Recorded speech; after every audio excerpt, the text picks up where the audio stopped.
નાસ્તિક અને શુષ્ક વેદાંતિનું. સ્વામિનારાયણ હરે સંવત 1878 માક્ષર વધી છઠને દિવસ સ્વામી શ્રી સહજાનંદજી મહારાજ શ્રી ગઢડા મધ્યે દાદા કાચરના દરબારમાં પોતાના ઉતારાને વિશે ગાદી તક્યા નંખાવીને વિરાજમાન હતા અને ધોરો ખેસ પહેર્યો હતો અને ધોરી ચાદર ઓઢીને તે ઉપર બુટ્ટાદાર રજાઈ ઓઢી હતી અને મસ્તક ઉપર ધોરો ફેંટો વિરાજમાન હતો અને પોતાના મુખારવિંદની આગળ પરમહંસ તથા દેશ દેશના હરિભક્તની સભા ભરાઈને બેઠી હતી અને પોતાની આગળ પ્રાગજી દવે કથા કરતા હતા.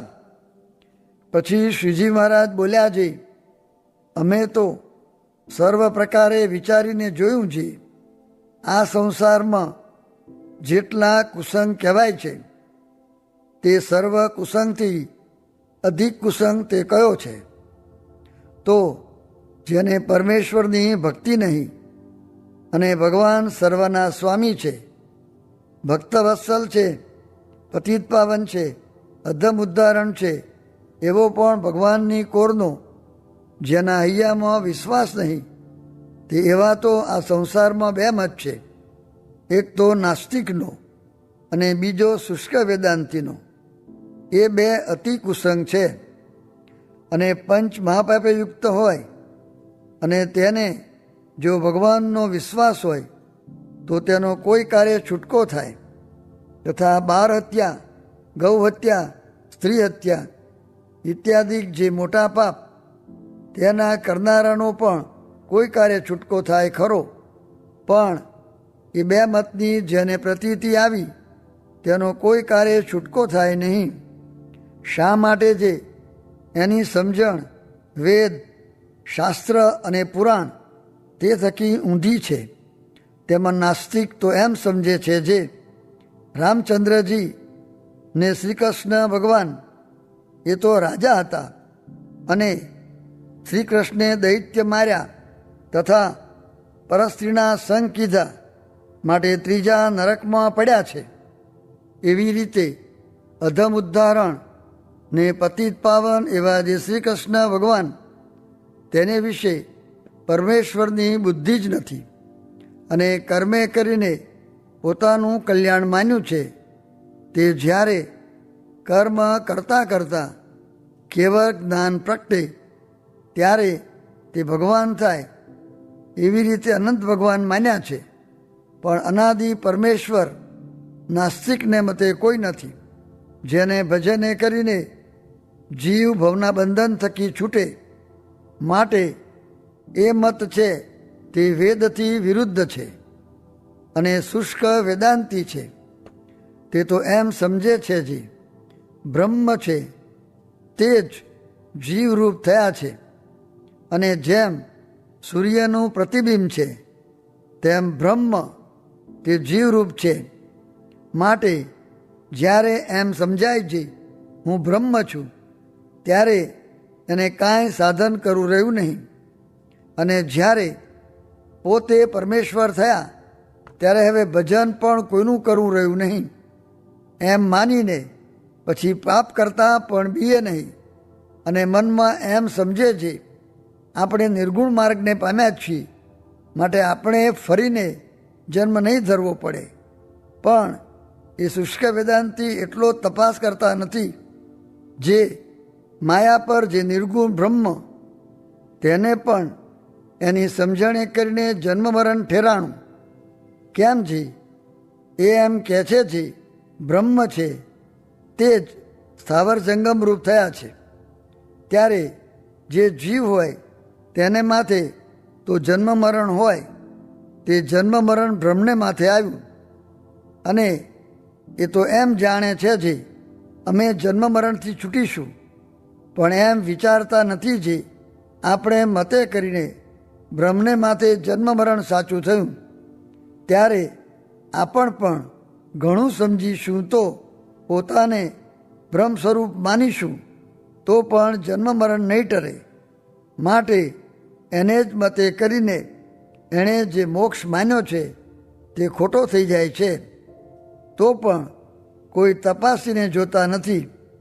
અને જીભે તો એમ બકે છે જે આપણે તો બ્રહ્મ સ્વરૂપ છીએ, તે કેનું ભજન કરીએ અને કેને નમસ્કાર કરીએ, એમ માનીને અતિશય અહંકારી થઈ જાય છે.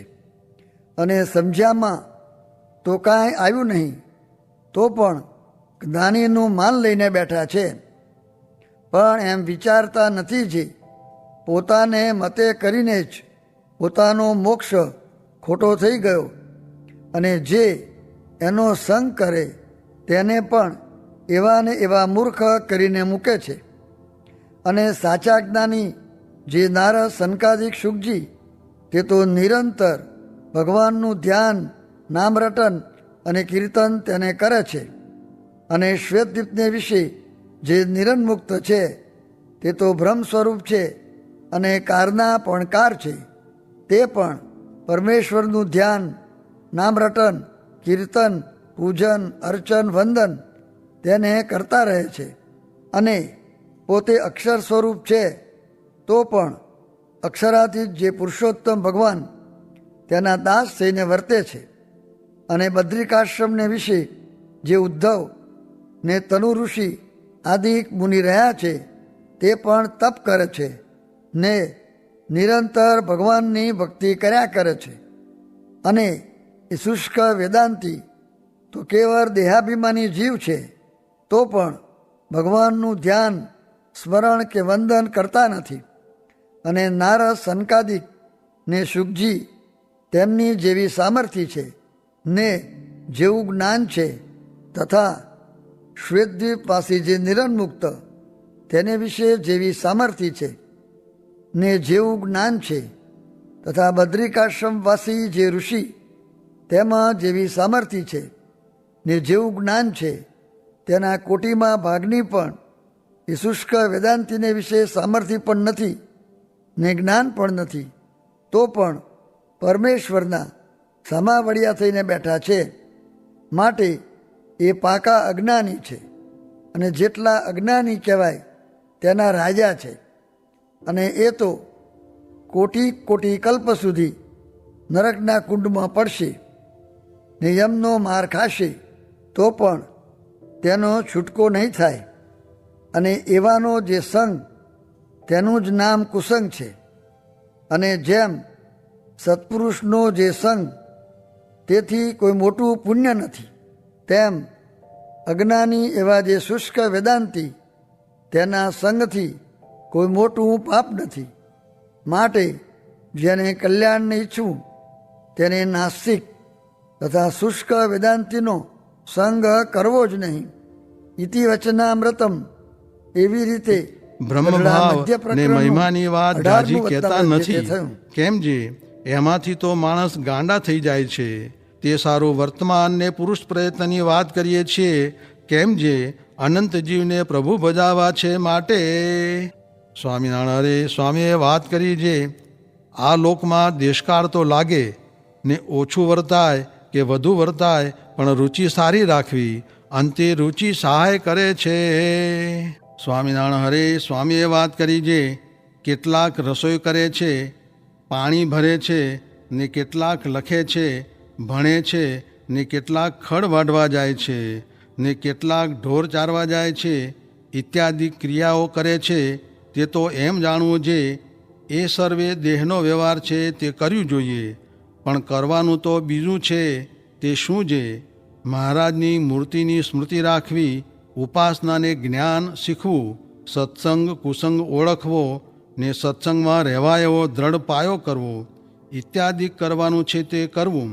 અને મનુષ્યને જે જે ક્રિયા કરવાનું કહીએ તે કરવાને સૌ તૈયાર છે, પણ જે કરવાનું છે તે કહીએ તો તેમાં અટકે છે. પણ જ્ઞાન વિના સર્વે કાચું છે ને અંતરમાં ખોટા ગાંઠ થાય તે પણ જ્ઞાનની કસર છે. અને મહારાજ પૂછતા જે એને કિયા સાધુ સાથે હેત છે ને કિયા સાધુ પાસે બેઠક ઉઠક છે એમ તપાસ કરવાનું કહેતા. સ્વામિનારાયણ હરે સ્વામીએ વાત કરી જે 3 વાત સર્વ કરતાં મુખ્ય રાખવી, બાકી બીજા ગુણ જે ત્યાગ વૈરાગ્યાદિક તે તો કોઈને થોડા હોય ને કોઈને વધુ હોય. તેની વિકતિ જે એક તો ઉપાસના, બીજી આજ્ઞા ને ત્રીજું ભગવદી સાથે સુહૃદપણું, એ ત્રણ અવશ્ય રાખવા. તે ત્રણેય જેમાં હોય તે મોટાને ગમે. સ્વામિનારાયણ સ્વામીએ વાત કરી જે અંતરદ્રષ્ટિ કરીને હૈયામાં જોવું ને તે વિના તો ગુણદોષ યથાર્થ ન સૂજે. ને અંતરદ્રષ્ટિ કરવી એ નિર્ગુણપણું છે ને બાહ્ય દ્રષ્ટિમાં સગુણપણું છે. વળી બાહ્ય દ્રષ્ટિ દૈત્યની કહી છે ને અંતરદ્રષ્ટિ રાખવાનો અભ્યાસ કરતાં સુખ પણ થાય. ને જેમ ચકમક ખરે તે ખેરતા દેવતા કળીમાં લાગી જાય છે, એમ કોઈક દિવસ પ્રકાશ થઈ જાય એ સિદ્ધાંત છે. સ્વામિનારાયણ હરે સ્વામીએ વાત કરી જે વાસના છે તે જઠરાગ્નિથી બળતી નથી, બાહ્ય અગ્નિથી બળતી નથી, પ્રલયકાળના અગ્નિથી બળતી નથી. જેમ પૃથ્વીમાં બીજ છે તે અગ્નિ લાગે છે તો પણ બળતા નથી, પાછા ઉગે છે. ને તે બીજને તાવડીમાં શેકીએ તો ઉગે નહીં. તેમ વાસના બીજા અગ્નિથી બળતી નથી, પણ જ્ઞાનરૂપ અગ્નિથી બળે છે. તે જ્ઞાનરૂપ અગ્નિ તે શું જે ભગવાનની ઉપાસના ને ભગવાનની આજ્ઞા. તેથી વાસનાલિંગ કારણ દેહનો નાશ થાય છે, બીજા કોઈ સાધનથી નાશ થતો નથી. ને કેટલી વાસના બળી છે ને કેટલી બાકી છે તે ઉપરથી શુક મુનિની કહેલી વાત કરી જે આજ્ઞા પડે છે એટલી વાસના બળે છે. ને આજ્ઞામાં તો નિયમ આવ્યા, પણ શિક્ષાપત્રીમાં આજ્ઞા કરી છે તે પ્રમાણે પાળ્યાથી વાસના બળે. તે આજ્ઞા કઈ તો નિજાત્માનમ બ્રહ્મરૂપમ. એ આજ્ઞા પડે તો કારણ દેહનો નાશ થાય છે, પણ શિક્ષાપત્રી બરાબર પડતી નથી તેટલી ખોટ છે ને તેટલું દુઃખ છે. સ્વામિનારાયણ હરે સ્વામીએ વાત કરી જે પ્રહલાદે 10,000 વર્ષ નારાયણ સાથે યુદ્ધ કર્યું પણ જીતાણા નહીં. ને નારદને વચને કરીને 6 મહિનામાં ભક્તિ કરીને જીતી લીધા. સ્વામિનારાયણ હરે સ્વામીએ વાત કરી જે સુરતથી મહારાજ ચાલ્યા, તે કીમ નદીમાં ઉતર્યા. ત્યાં ભારે ભારે સુખડા થાળ ભરીને બ્રહ્મચારીએ મૂક્યા.